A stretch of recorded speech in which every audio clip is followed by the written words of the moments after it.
Welcome class. In this lecture we will discuss about the deep beams. What is deep beam? What are the different criterias in which we design the deep beam? Okay, so first of all we discuss about the deep beam. What is deep beam? So according to IS code, according to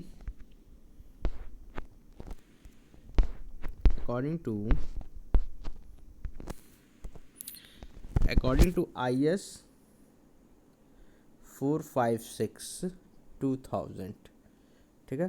deep beam की definition IS 456/2000 जो reinforced concrete structure का code है, ठीक है। इसमें क्या है, deep beam की डिफिनीशन दी हुई है। तो beam with large depth in relation to span are called deep beams. मतलब वो बीम जिसका डेप्थ और स्पैन में रिलेशन हो, मतलब उसकी डेप्थ ज़्यादा हो as compare to its span, तो उस तरह के बीम को हम लोग क्या बोलेंगे, डीप बीम, ठीक है। क्या डीप बीम वो बीम है जिसमें आपका डेप्थ ज़्यादा हो as compare to its span, ठीक है। तो उस बीम को हम लोग क्या बोलेंगे, डीप बीम, ठीक है। IS 456/2000 क्लॉज नंबर 29 ये आपको क्या बताता है, डीप बीम के डिज़ाइंस के बारे में। 29.1 में आपको डेफिनीशन बताया जाएगा, 29.2 में आपको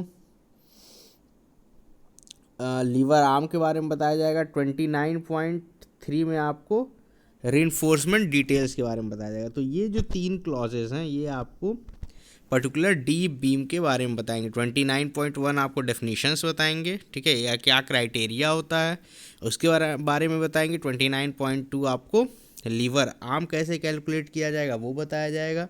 और क्लॉज नंबर 29.3 आपको रिइंफोर्समेंट डिटेल्स के बारे में बताएगा, ठीक है। तो आइए हम लोग एक एक करके देखते हैं।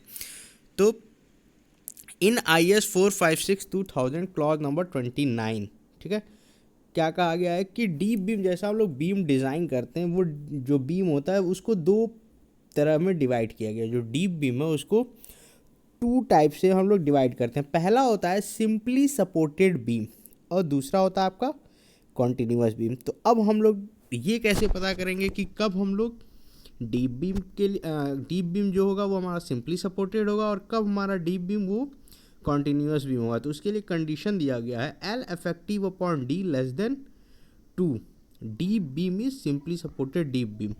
उस केस में डीप बीम क्या होगा, आपका सिंपली सपोर्टेड होगा। अगर L effective upon D less than 2.5 हो जाए, ठीक है, L इफेक्टिव अपॉन D क्या हो जाएगा, लेस देन 2.5, तो डीप बीम क्या होगा आपका, कॉन्टिन्यूअस डीप बीम हो जाएगा, ठीक है। अब यहाँ पे 2 टर्म है, एक है L इफेक्टिव और एक है D। ये क्या है, तो L इफेक्टिव क्या है, इफेक्टिव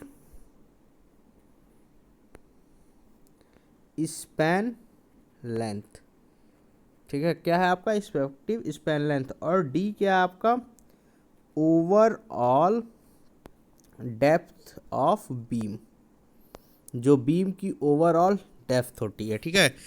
तो L इफेक्टिव क्या है आपका,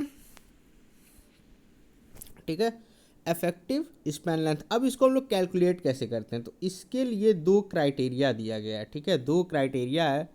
पहला क्राइटेरिया क्या है कि आपका centre to centre distance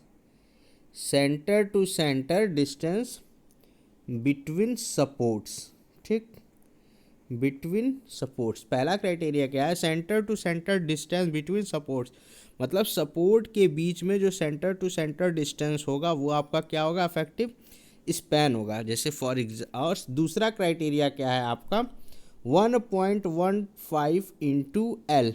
L क्या है आपका, स्पैन लेंथ, क्या है आपका स्पैन लेंथ। जैसे अगर एक हम एग्जांपल लेते हैं, जैसे एक कोई ये बीम है और ये यहाँ पे सपोर्ट लगाया गया, ठीक है। तो ये इसका पूरा क्या है, L है, ठीक है। तो जो ये जो होगा, नहीं सॉरी, ठीक है, एग्जांपल हम लोग लेते हैं। देखिए एग्जांपल क्या है कि ये एक बीम है, ये सपोर्ट हो गया इसका, ये क्या आपका सपोर्ट है, ठीक, ये क्या है सपोर्ट है, ठीक। ये क्या होता है आपका एल होता है, ठीक। इफेक्टिव स्पैन लेंथ क्या होता है आपका, ये दोनों के बीच के सेंटर से ये जो डिस्टेंस आता है, ये जो सेंटर का डिस्टेंस है, ये आपका इफेक्टिव लेंथ हो गया। लेकिन अगर ये नहीं दिया हुआ है, सेंटर टू सेंटर हमको नहीं पता है, तो क्या करेंगे हम लोग, एल इफेक्टिव निकालने के लिए 1.15 इंटू एल कर देंगे, तो वहाँ से हम लोग को एल इफेक्टिव पता चल जाएगा, ठीक है। तो एल क्या है आपका इफेक्टिव स्पैन और डी क्या ओवरऑल डेप्थ, ठीक है। तो effective span is defined as the centre to centre distance between the support. जैसा मैंने बताया कि इफेक्टिव स्पैन क्या होगा, सेंटर टू सेंटर डिस्टेंस होगा सपोर्ट्स की, और 1.1 times clear span whichever is less. मतलब इन दो क्राइटेरियाज में जो सबसे कम होगा उसको हम लोग लेंगे, ठीक है। तो जो वैल्यूज हमको दी रहेगी वो वैल्यूज हम लोग ले लेंगे, ठीक है। अब इसके बाद क्या गया, the strain distribution across the section of a deep beam will not be linear as in a shallow beam, ठीक है। जैसा कि हम लोग सैलो बीम में देखे हैं, जैसा हम लोग जब सिंगली डबली रिइंफोर्स पढ़ते थे, तो जो हमारा स्ट्रेन डायग्राम होता था वो इस तरह बनता था, ठीक है। यहाँ पे होता था 0, यहाँ पे क्या होता था आपका 0.0035, ठीक। यहाँ पे क्या होता था 0.87 FY अपॉन ES प्लस 0.002। तो ये आपका स्ट्रेन होता था, ये आपका एप्सिलॉन C होता था, ये आपका एप्सिलॉन S होता था। तो लेकिन इस केस में एक चीज़ ये कह रहा है कि ये सैलो बीम था। ये कैसा बीम था हमारा, सैलो बीम सेक्शन था। सैलो बीम सेक्शन में क्या है कि ये लीनियर बिहेवियर शो कर रहा है, ठीक है। ये क्या है x प्लस वाई के y is equal to M x form में, ये जो लाइन है ये आपका किस फॉर्म में शो कर रहा है, ये जो डार्क लाइन है इसका इक्वेशन क्या होगा, Y is equal to M X plus C, ठीक है। ये क्या है, लीनियर बिहेवियर शो कर रहा है। लेकिन डीप बीम के केस में वो लीनियर बिहेवियर नहीं शो करेगा। स्ट्रेन डिस्ट्रीब्यूशन कर्व जो होगा वो लीनियर बिहेवियर नहीं शो करेगा। अब जब लीनियर बिहेवियर नहीं शो करेगा तो हम उसको डिटरमाइन कैसे करेंगे, तो उसको हम लोग थ्योरी ऑफ इलास्टिसिटी की हेल्प से फाइंड करेंगे। It can be determined by the theory of elasticity, okay. तो ये था हमारा टोटल इंट्रोडक्शन डीप बीम का, ठीक है। अब हम लोग आते हैं कि थिकनेस कैसे फाइंड करेंगे, ठीक है। तो minimum thickness of deep beam, तो इसके लिए कुछ क्राइटेरियाज हैं, ठीक है। मिनिमम थिकनेस फाइंड करने के लिए आपके कुछ कंसिडरेशंस हैं, ठीक है। तो उस कंसिडरेशंस को हम लोग देखते हैं। The minimum thickness of deep beam should be based on 2 considerations, ठीक है। जो डीप बीम है, थिकनेस है डीप बीम का, वो 2 कंसिडरेशन पे बेस्ड है। उसको पहला देखते हैं। It should be thick enough to prevent buckling with respect to its span and also its height, ठीक है। यहाँ पे हाइट का मतलब ये आपका क्या हो जाएगा, डेप्थ हो जाएगा, ठीक है। मतलब थिकनेस इतनी होनी चाहिए कि हम लोग बकलिंग प्रिवेंट कर सकें स्पैन और हाइट के रिस्पेक्ट में, ठीक है। यहाँ बकलिंग का मतलब हो रहा है आपका फ्लेक्सर, बकलिंग मतलब फ्लेक्सर, ठीक है। फ्लेक्सर या शियर, फ्लेक्सर एंड शियर हम दोनों ले सकते हैं, ठीक है। फ्लेक्सर और शियर के केस में थिकनेस इतनी होनी चाहिए कि हम इसको फेल ना करें, मतलब ना तो वो फ्लेक्सर में फेल करे ना वो शियर में फेल करे। अब ये प्रोवाइड करने के लिए हमारे पास क्या है, 2 एम्पेरिकल रिक्वायरमेंट्स हैं, 2 एम्पेरिकल रिक्वायरमेंट है। वो रिक्वायरमेंट क्या है, D by T less than 25 and L by T less than 50, ठीक है। वो रिक्वायरमेंट्स क्या है, D by T less than 25 और L by T less than 50। D क्या है आपका ओवरऑल डेप्थ, ठीक। एल क्या है आपका स्पैन लेंथ, क्या आपका स्पैन लेंथ। टी क्या है, ये थिकनेस, टी क्या है, ये थिकनेस, टी क्या है, थिकनेस। तो पहला जो एम्पेरिकल फॉर्म वो है रिक्वायरमेंट है वो क्या है, डी बाई टी, मतलब ओवरऑल डेप्थ और थिकनेस का जो रेशियो आएगा वो लेस देन 25 आना चाहिए। दूसरा रिक्वायरमेंट क्या है कि स्पैन लेंथ और थिकनेस का रिक्वायरमेंट लेस देन 50 आना चाहिए। इन दो क्राइटेरियाज की हेल्प से हम लोग क्या करेंगे, मिनिमम थिकनेस फाइंड कर लेंगे डीप बीम का। ठीक, अब सेकंड क्राइटेरिया देखते हैं।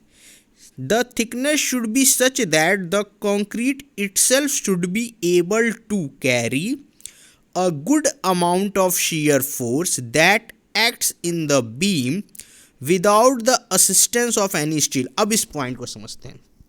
जैसा कि हम लोग बीम डिज़ाइन करते हैं तो स्टील यूज़ करते हैं, ठीक है, AST निकालते हैं तो स्टील यूज़ करते हैं। अब सेकेंड पॉइंट में ये कह रहा है कि अगर हम स्टील हटा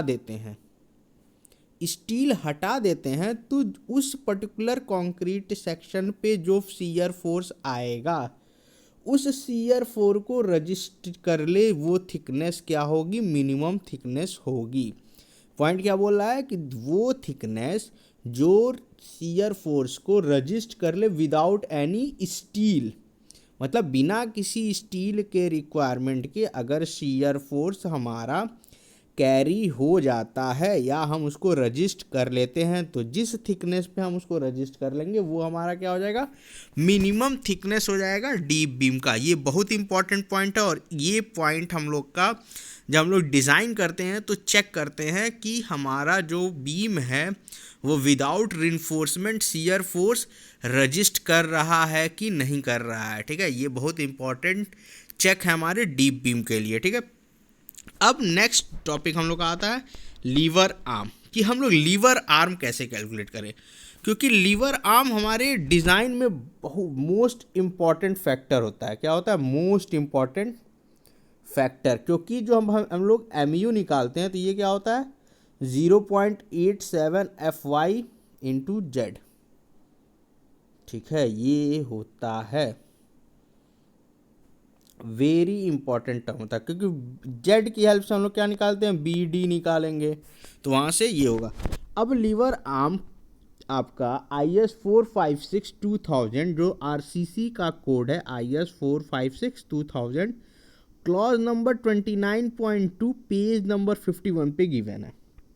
मतलब IS कोड के पेज नंबर 51 पे आप जाइए और क्लॉज नंबर 29.2 को अगर आप पढ़ेंगे तो वहाँ पे lever arm of deep beam के बारे में बताया गया है। ठीक है, अब हम लीवर आर्म कैसे पता करेंगे कि कैसे कैलकुलेट करेंगे कि किसी सेक्शन का लीवर आर्म कैसे, तो उसके लिए भी हम लोग जैसे बीम किए थे कि सिंपली सपोर्टेड है कॉन्टिन्यूस है, सेम उसी तरह से डीप बीम और सिंपली सपोर्टेड बीम के लिए हम लोग अलग अलग करेंगे। ठीक है, तो पहले हम लोग सिंपली सपोर्टेड बीम लेते हैं। ठीक, सिंपली सपोर्टेड बीम, कोई डीप बीम सिंपली सपोर्टेड कब होगा, जब L इफेक्टिव अपॉन D का रेशियो लेस देन 2 होगा। ठीक है, अब लेस देन 2 है तो वैल्यूज 1 से कम भी हो सकती है और 1 से और 2 के बीच में भी आ सकती है। ये हो सकता है ना, 1 से कम भी हो सकती है, 1 और 2 के बीच में भी आ सकती है। तो उस केस में हम लोग उसको फिर उस हिसाब से हम लोग कैलकुलेट करते हैं लीवर आर्म। तो अगर वैल्यू 1 और 2 के बीच में है, ठीक है, L इफेक्टिव अपॉन D का रेशियो जो है वो 1 और 2 के बीच में है, तो उस केस में Z क्या होगा 0.2 L effective plus 2D। Lever arm का फॉर्मूला क्या होगा 0.2 L effective plus 2D। L effective क्या है, इफेक्टिव स्पैन लेंथ, D क्या, ओवरऑल डेप्थ। अगर वैल्यू लेस देन 1 होती है तो अगर L इफेक्टिव अपॉन D का रेशियो जो है लेस देन 1 होगा तो क्या होगा, तो उस केस में लीवर आर्म क्या होगा 0.6 L इफेक्टिव। ठीक है, ये दोनों केस सिंपली सपोर्टेड बीम के लिए था।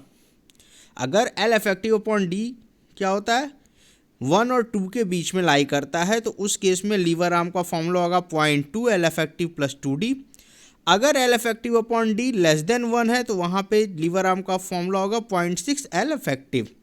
ठीक, अब हम आते हैं कॉन्टिन्यूस बीम पे। ठीक, कॉन्टिन्यूस बीम कब कैसे डिफाइन होता है, कॉन्टिन्यूस बीम में क्या होता है कि L इफेक्टिव अपॉन D का ratio, L effective upon D का रेशियो लेस देन 2.5 आना चाहिए।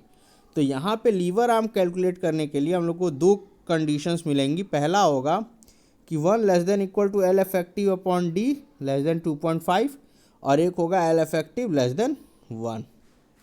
ठीक है, ये दो क्राइटेरियाज पे हम लोग कैलकुलेट करेंगे। ठीक है, तो अब हम लोग देखते हैं, तो Z इज इक्वल टू, अगर value L effective upon D less than 2.5 है, ठीक है, लेस देन 2.5 है, तो वहाँ Z क्या हो जाएगा आपका 0.2 एल इफेक्टिव प्लस 1.5 डी, ठीक है। अगर एल इफेक्टिव अपॉन डी की वैल्यू 1 और 2.5 के बीच में है तो इफेक्टिव लीवर आर्म क्या होगा 0.2 एल इफेक्टिव प्लस 1.5 डी, और एल इफेक्टिव अपॉन डी अगर लेस देन 1 है तो लीवर आर्म क्या होगा 0.5 एल इफेक्टिव, ठीक है। एल इफेक्टिव क्या है, इफेक्टिव स्पैन लेंथ, इसको कैसे निकालते हैं हम, सेंटर टू सेंटर डिस्टेंस लेंगे सपोर्ट के बीच में, क्या लेंगे, सेंटर टू सेंटर डिस्टेंस लेंगे सपोर्ट्स के बीच में।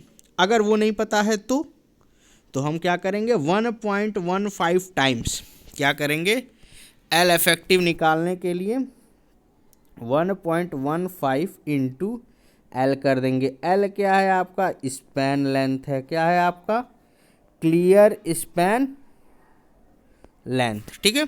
डी क्या है आपका ओवरऑल डेप्थ, ओके। तो इस तरह हम लोग क्या करेंगे कि लीवर आर्म निकाल लेंगे उस पर्टिकुलर सेक्शन का, ठीक है। डीप बीम के केस में अगर वो सिंपली सपोर्टेड है तो निकाल लेंगे, कॉन्टिन्यूअस है तो निकालेंगे। अब नेक्स्ट आता है टॉपिक आपका reinforcement details of deep beam, कि कौन कौन से रिइंफोर्समेंट कहाँ कहाँ प्रोवाइड होते हैं और कैसे कैसे प्रोवाइड होते हैं उसके बारे में बताया गया है।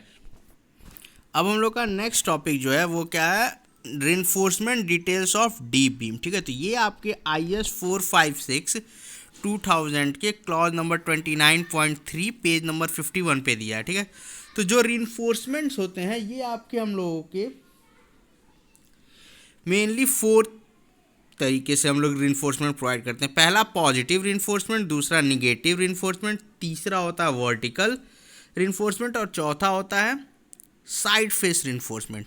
तो ये जो रिइंफोर्समेंट डिटेल्स है डीप बीम का, ये हम लोग कब यूज़ करते हैं, ये पर्टिकुलर यूज़ करते हैं जब डीप बीम की डिटेलिंग करनी होती है, ठीक है। हम लोग जब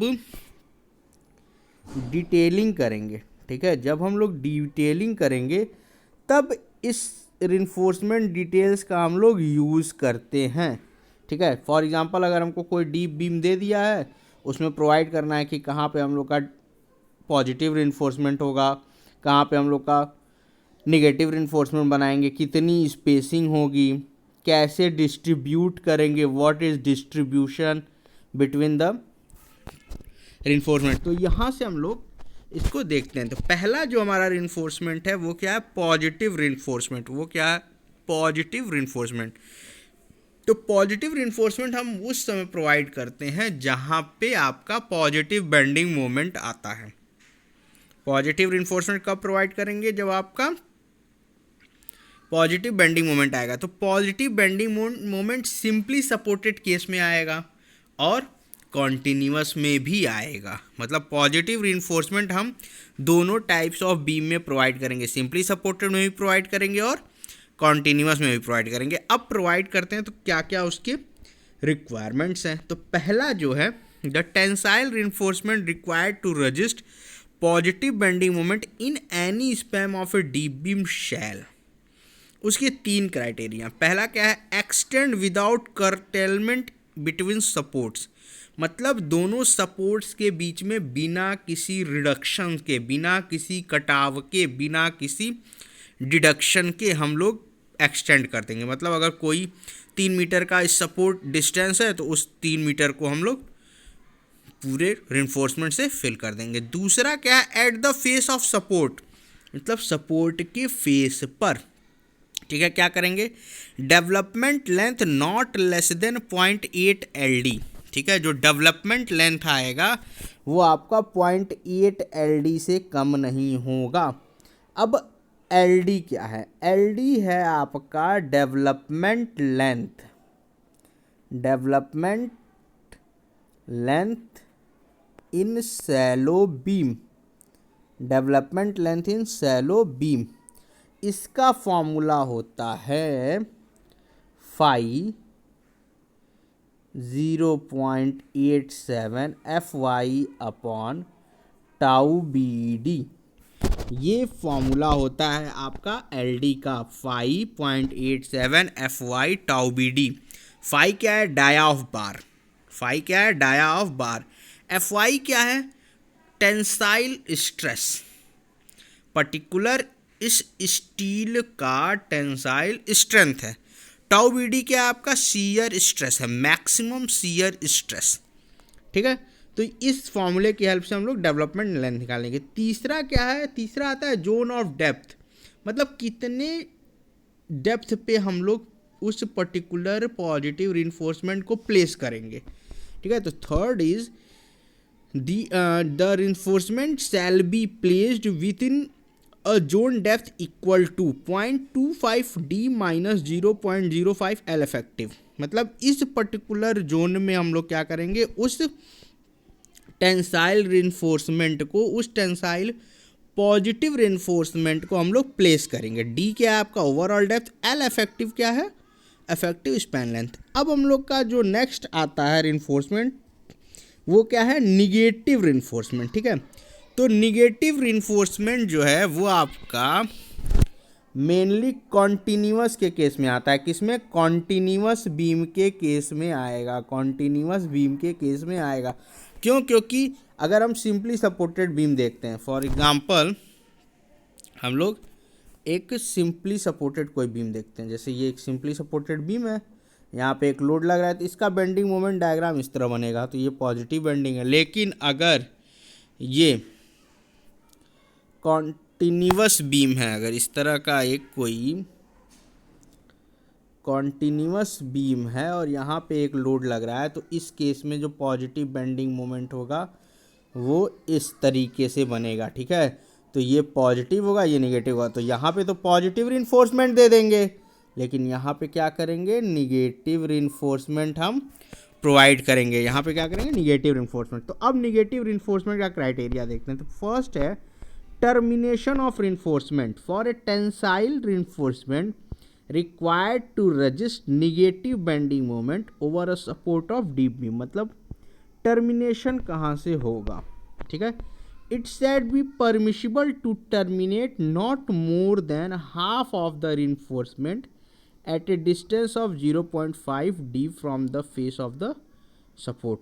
तो हम उसको कहाँ टर्मिनेट करेंगे? Half of the reinforcement at a distance of 0.5 D from the face of support. मतलब फेस ऑफ सपोर्ट से 0.5 डेप्थ जो होगी, मतलब डेप्थ का हाफ कर लेंगे, वहाँ से हम लोग क्या करेंगे? उस पर्टिकुलर निगेटिव जो टेंसाइल रिइंफोर्समेंट है उसको टर्मिनेट कर देंगे। ठीक, उसको क्या करेंगे? टर्मिनेट कर देंगे। अब नेक्स्ट आता है कि डिस्ट्रीब्यूशन कैसे होगा।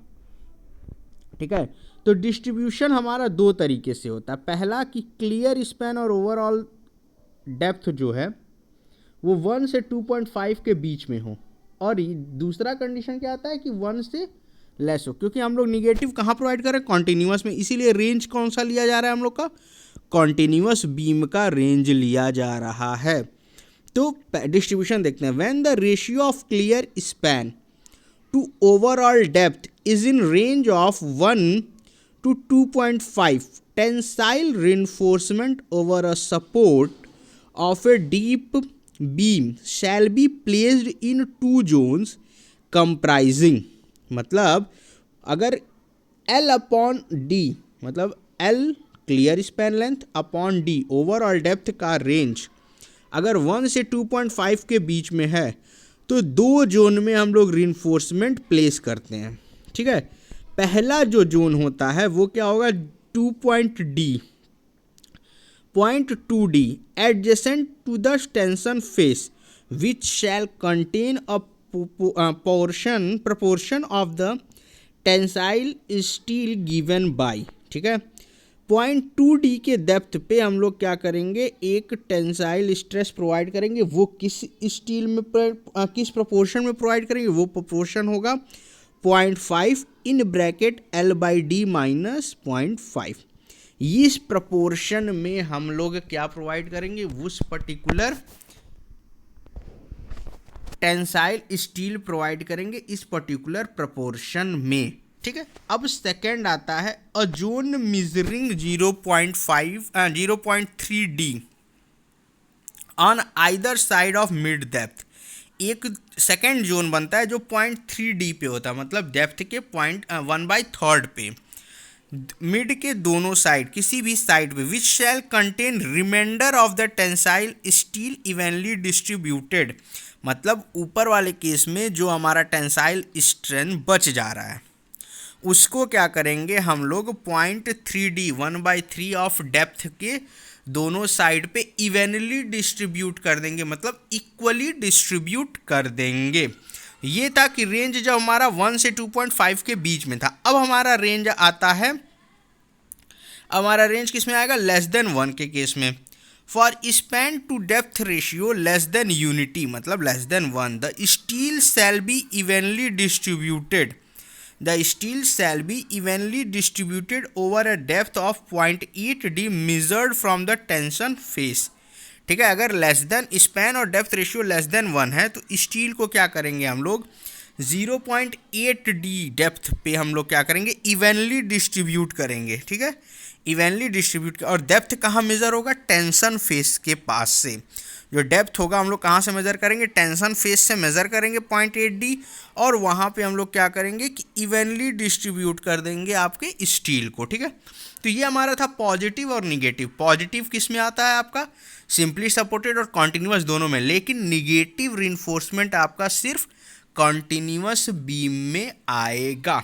ठीक है, अब थर्ड है आपका वर्टिकल रिइंफोर्समेंट। ठीक है, तो वर्टिकल रिइंफोर्समेंट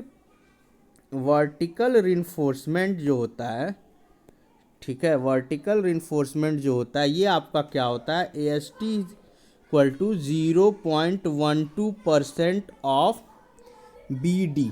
तो B हमको गिवन होगा, लेकिन डेप्थ क्या करेंगे हम लोग 1 मीटर एज्यूम कर लेते हैं। ठीक है, तो वर्टिकल रिइंफोर्समेंट जो होता है वो हमारा क्या होगा 0.12% of the cross sectional area, लेकिन डेप्थ क्या होगा हम लोग पर मीटर डिज़ाइन करते हैं। वर्टिकल रिइंफोर्समेंट हम लोग क्या करेंगे, पर मीटर डिज़ाइन करेंगे। तो ये हमारा वर्टिकल रिइंफोर्समेंट इस तरीके से हम लोग देखते हैं। अब इसके बाद क्या करेंगे हम लोग, नंबर ऑफ बार्स निकालेंगे। ठीक है, इसके बाद क्या करेंगे, स्पेसिंग निकालेंगे। ठीक है, उसके बाद ये था हमारा थर्ड, पहला हो गया पॉजिटिव, दूसरा हो गया निगेटिव, तीसरा हो गया हमारा वर्टिकल रिइंफोर्समेंट। वर्टिकल रिइंफोर्समेंट में एक और आ जाता है आपका हॉरिजेंटल रिइंफोर्समेंट। ठीक है, हॉरिजेंटल रिइंफोर्समेंट, तो ये आपका क्या होगा, AST is equal to 0.2% of B into D. B वही विड्थ हो जाएगा और D क्या होगा 1 मीटर लेंगे। इन दोनों केसेस में हम लोग क्या करेंगे, फिर स्पेसिंग निकालेंगे और नंबर ऑफ बार्स निकालेंगे। ठीक है, ये स्पेसिंग और नंबर ऑफ बार्स, ठीक है, आपका RCC में जो पढ़े हैं वही होगा। तो नंबर ऑफ बार्स हम लोग देखते हैं कैसे निकालेंगे आप लोग। जो नंबर ऑफ बार्स होगा, नंबर ऑफ बार्स क्या होगा, capital AST upon small AST। ठीक है, तो स्मॉल AST का फॉर्मूला आपका क्या हो जाएगा, small AST is equal to π/4 into phi square. Phi क्या है, डाया ऑफ बार है, फाई क्या है, डाया ऑफ बार्स है। ठीक, ये हो गया। स्पेसिंग का फॉर्मूला क्या होता है, स्पेसिंग आप देख लीजिए, spacing is equal to π/4 into phi square into 1000 upon AST। यहाँ से हम लोग स्पेसिंग निकालेंगे। ठीक है, स्पेसिंग के उसके बाद कुछ क्राइटेरियाज हैं, वो क्राइटेरियाज क्या क्या है उसको भी देख लेते हैं। ठीक है, तो स्पेसिंग का 2 क्राइटेरियाज हैं, 3 क्राइटेरियाज हैं, सॉरी 3 है। एक तो मैनुअल आता है, ठीक, मैनुअल जो निकालेंगे। दूसरा है 3 इंटू B, और उसके बाद 450 mm। इन तीनों में से जो लेस होगा, take lesser values, take lesser values, इन तीनों में जो लेसर वैल्यूज होगा उसको लेंगे। तो पहला क्या आता है, मैनुअल।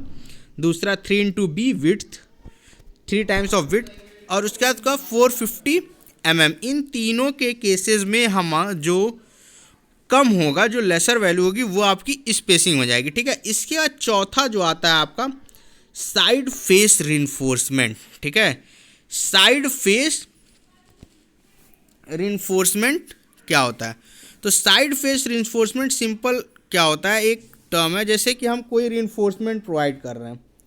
ठीक है, जैसे हम वर्टिकल रिइंफोर्समेंट दिए, ठीक है, तो वर्टिकल रिइंफोर्समेंट जो भी हम कैलकुलेट करेंगे एक साइड के लिए कैलकुलेट करेंगे, उसको क्या करेंगे 2 से मल्टीप्लाई करेंगे तो वो हो जाएगा 2 से कुछ मल्टीप्लाई करने पे वो डबल हो जाएगा। डबल करने के बाद फिर हम उसकी स्पेसिंग निकालेंगे और आपका नंबर ऑफ बार्स निकालेंगे उसी फॉर्मूले से। इसी तरह हम लोग क्या करते हैं कि दोनों वर्टिकल को भी और हॉरिजॉन्टल दोनों को भी हम लोग कैलकुलेट करते हैं। तो इस तरह से हम लोग क्या करते हैं साइड फेस रिइंफोर्समेंट कैलकुलेट करते हैं, ठीक है, साइड फेस रिइंफोर्समेंट कैलकुलेट करते हैं। तो आपका इस तरीके से ये चारों हो जाता है। तो एक बार हम लोग रिइंफोर्समेंट डिटेल्स समराइज कर लेते हैं। क्या है, पहला केस क्या था आपका, पहला केस था आपका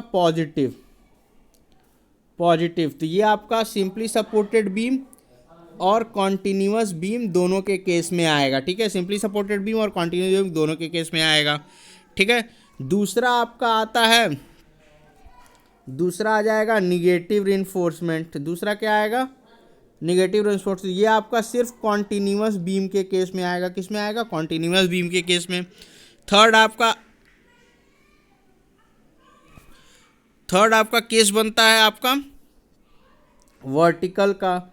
वर्टिकल में दो पार्ट आ जाता है, एक वर्टिकल आता है, एक हॉरिजॉन्टल आता है। वर्टिकल क्या होता है 0.12% ऑफ बी इंटू डी होता है। डी कितना लेते हैं 1 मीटर।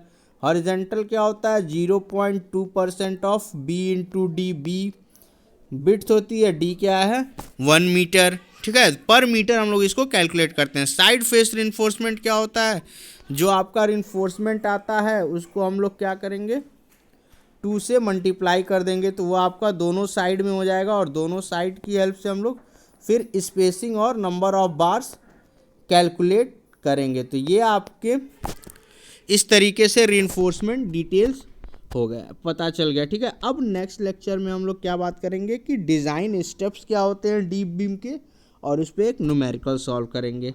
ओके, तब तक के लिए थैंक यू।